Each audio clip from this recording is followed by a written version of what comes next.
Chong Sister Case. Marahil mga kaibigan na yung ilan sa inyo ay alam na ang ilang kwento tungkol sa Chong Sisters. Ang iba naman na hindi, kaya dito sa video natin na ito, ikukwento ko sa inyo kung ano ang mga nangyari sa case ng Chong Sisters. Pero bago natin simulan ang ating kwento, ay may ipapanood lang ako sa inyong maiksing video. Titignan ko kung naaalala nyo pa ba siya. No, I will die thinking of Spain. Making a fool of me. Diba, I will die because thinking of Spain making a fool of me. Imagine I already got justice and they got back Paco.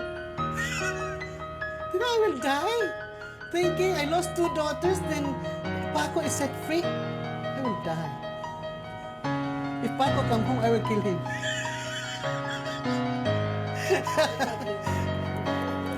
And that's going to be the worst thing that will happen to me, a Christian.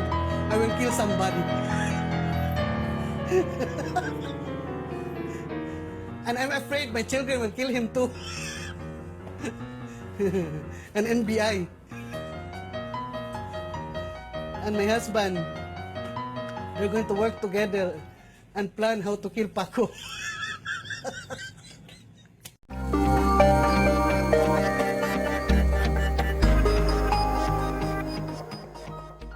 Siya ang nanay ng dalawang bata na si Mary Joy Chong at Jackie Chong. Nagsimula ang lahat nung nawala ang magkapatid na Mary Joy at Jackie. Madami ang sumubaybay sa balitang ito noon, lalo na yung araw na natagpuan daw ang bangkay ni Mary Joy sa Taliban dito sa lungsod ng Cebu.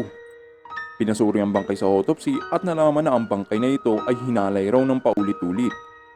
Ang tinuturong suspect dito sa panghahalay at pagpatay ay ang tanging manliligaw raw ng Chong Sisters na si Francisco Juan Osmeña Larrañaga o mas kilala bilang Paco Larrañaga. May 4 na lalaki raw na pumunta sa school ni Paco na pinipilit siyang dalhin sa Camp Crame. Nagsumbong si Paco sa kanyang ate na si Mimi Larrañaga. Ang akala nga ni Paco ay kikidnapin siya ng mga ito.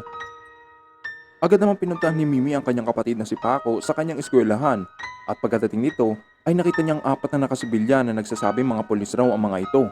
At nanghingi naman si Mimi ng ID sa isa sa mga pulis. Nagpakita naman ng ID ang pulis, ngunit expired na ito. Hinanapan sila ng ate ni Paco ng warrant of arrest, subalit walang maipakita. Sinabi lang ng mga pulis na ang pag-aresto ay tungkol sa Chong Sisters na nangyari noong July 16 to July 17, 1997. Nag-obliga naman ng ate nito kaya't nanghingi ito ng attendance sa school na nagpapakita na present si Paco noong July 16 sa school nito dito sa Manila. Kaya si Paco ay napakalabong maging isang salarin sa isang krimen na naganap dito sa Cebu. Maraming tao nagsabi kay Paco na mag-ibang bansa na lang siya dahil baka may masama pang mangyari sa kanya dito sa Manila. Ngunit mas pinili harapin ni Paco ang kaso dito sa Cebu para linisin na ang kanyang pangalan. Bukod kay Paco ay may 6 pang ibang kasama na suspect rin daw sa pagkawala ng Chong Sisters. Nariyan si Alberto Caño, Ariel Balansanag, Rowan Nadjawan, James Anthony Uy, James Andrew Uy at si Josman Aznar. Inaresto silang 7 at nakakulong sila sa Bagong Buhay Rehabilitation Center o BBRC habang patuloy na umaandar ang kaso. Umabot sa preliminary investigation ng kaso kahit pa nasa 42 witnesses ang nagsign ng affidavit na nagsasabing nasa Manila si Paco habang ang alleged crime ay nasa Cebu. Alam nyo ba mga kaibigan na hindi naman talaga manliligaw ng Chong Sisters si Paco?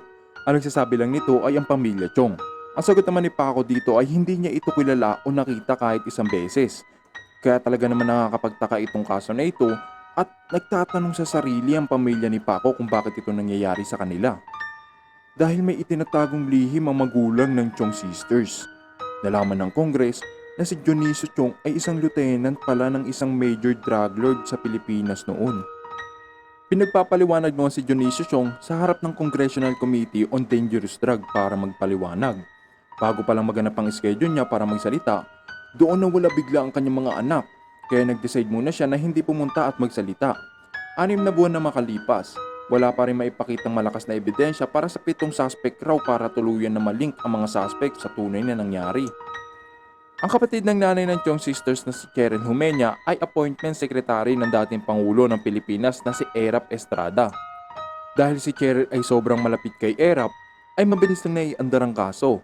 Nagtalaga ng 4 na law enforcement agency para mag-imbestiga. Pumunta ang ilang mga pulis sa lupa ng Larrañaga para mag-inspect sa paligid nito. Hinalukay nila ang mga lupa Ngunit wala silang nakitang kahit ano o katawan ng isa pang nawawalang babae na si Jackie Chong. Makalipas ang 10 buwan simula na makulong ang hinihinalang suspect na si Paco, ay may lumantad na isa raw na witness na nagngangalang Davidson Rasha. Nag-confess siya at inamin ang kanyang kasalanan na nagawa dahil daw hindi siya pinapatulog ng konsensya nito. Ginastify niya at iba pang mga suspect kabilang si Paco na sangkot raw sa pagpatay at dahilan ng pagkawala ng Chong sisters. Makalipas ang 1 taon ay nagsimula na ang hearing. Sa tuwing magsasalita ang witness na si Davidson ay laging nakatutok ang mga tao at laging inaabangan ng mga sinasabi nito. Si Davidson Rasha ay kabilang sa mga gang at siya rin ay drug addict. Hindi naman talaga siya nakapasa sa mga tests para maging state witness. Ngunit pinagsalita pa rin siya tungkol sa mga suspect. Alam niyo bang hindi talaga sigurado ang Chong family kung kanino ang bangkay na natagpuan sa Talayban? Kaya nagduda ang mga defense lawyer na hindi talaga katawan ni Mary Joy ang natagpuan. Si Judge Martin Ocampo na humahawak sa kaso na ito ay itinanggi na ipa-DNA test ang bangkay dahil raw hindi na mahalaga ang pag-identify sa biktima kung totoo bang si Mary Jane ang natagpuan sa Talayban. Maraming umalmang defense lawyer rahil na para bang may sariling batas ang judge.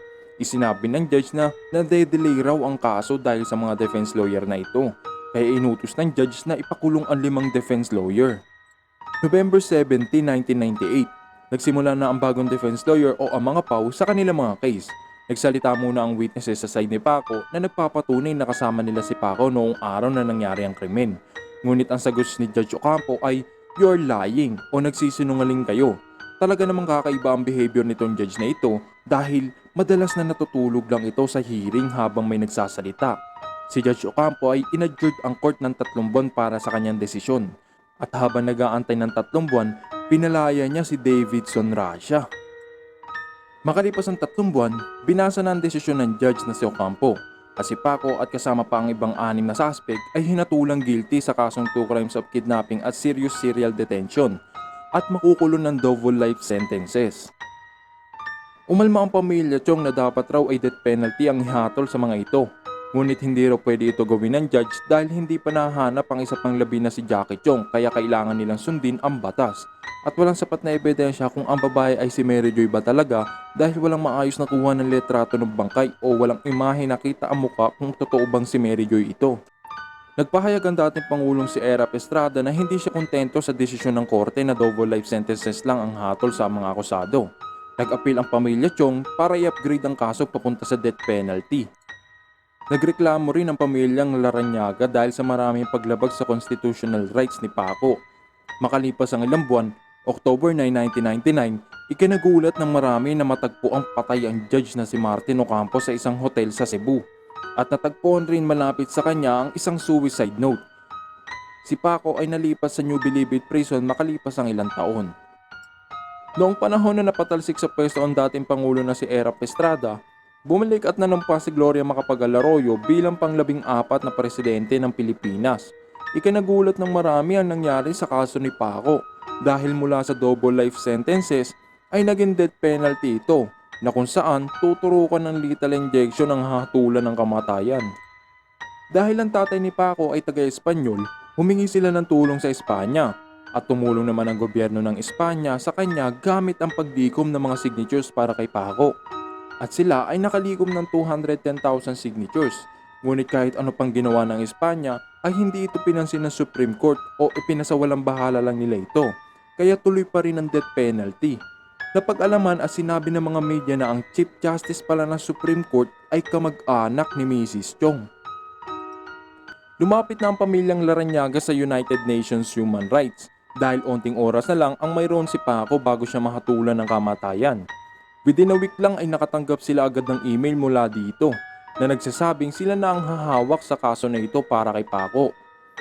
November 2005, si Jose Bono na isang Spanish Defense Minister ay pumunta sa Pilipinas para kausapin ang presidente ng Pilipinas na si Gloria Macapagal-Arroyo. Nag-usap o nag-discuss sila tungkol sa kaso ni Paco. Matapos ang meeting, tinawagan agad ng Spanish Minister para sabihin na ang death penalty kay Paco ay inatras na. Pinuri ng Espanya si Gloria Macapagal-Arroyo o ang presidente ng Pilipinas dahil sa pag-abolish ng death penalty para kay Paco. Nagkasundo ang presidente ng Pilipinas at ang hari ng Espanya sa agreement At ito ay ang Prisoner Treaty Exchange na magpapahintulot kay Paco na makumpleto ang kanyang life sentences sa Spanish prison. Ininterview si Mrs. Chong patungkol kay Paco at siya ay tumawa lang ng tumawa habang nagsasalita. Ang sabi niya nga sa bidyong ipinakita ko kanina na kapag babalik si Paco dito sa Pilipinas ay siya mismo ang papatay dito. Sinabi niya ito habang tumatawa sa interview kaya hindi mo alam kung totoo ba o seryoso ba siya sa sinasabi niya. Ang akala ni Paco ay okay na siya sa Spain, ngunit hindi pa pala. Pinapaamin siya na kung kasama ba talaga siya sa naging dahilan ng pagkawala at pagkamatay ng Chong sisters para sa kapalit na temporary na pagkalaya nito o permanenteng makakalaya basta magiging mabuting tao ito. Ngunit ang sabi ni Paco ay mas mabuting hatulan na lang siya ng death penalty kaysa aminin ang kasong hindi niya namang ginawa. Si Paco ay nakapag-aral habang nakakulong sa kulungan na may kursong Hotel and Restaurant Management under temporary license ng granted ng Prison Support Team. 2008, si Paco ay pinayagang makalabas ng kulungan para magtrabaho sa restaurant ng walang escort. Ngunit kailangan niya pa rin bumalik sa kulungan pagsapit ng gabi. Kasalukuyan siyang employed at natupod niya na rin ang kanyang pangarap na maging chef. Sa ngayon, maraming mga tao ang nagsasabi na buhay pa raw ang Chong sisters dahil sa mga litrato na nagkakalat ngayon sa social media kasama ang mag-asawang Chong. Basta noon ang balita ay nawala ang Chong sisters at natagpuan raw ang isa. Kung hindi si Paco ang totoong suspect, ay bakit ito ginagawa ng pamilya Chong kay Paco? Comment nyo sa ibaba para malaman din ng ibang tao kung bakit. Para sa aking opinion mga kaibigan, gumawa lang ng kwento itong Chong family para malihis ang problema nila tungkol sa droga. At dyan nagtatapos ang kwento natin. Sana nagustuhan nyo ang istorya ng Chong sisters. Kung gusto nyo pa ng video na kagaya nito, mag-subscribe na kayo at hit ang notification bell para lagi kayong manotify sa mga susunod na video na i-upload ko. Hanggang sa muli!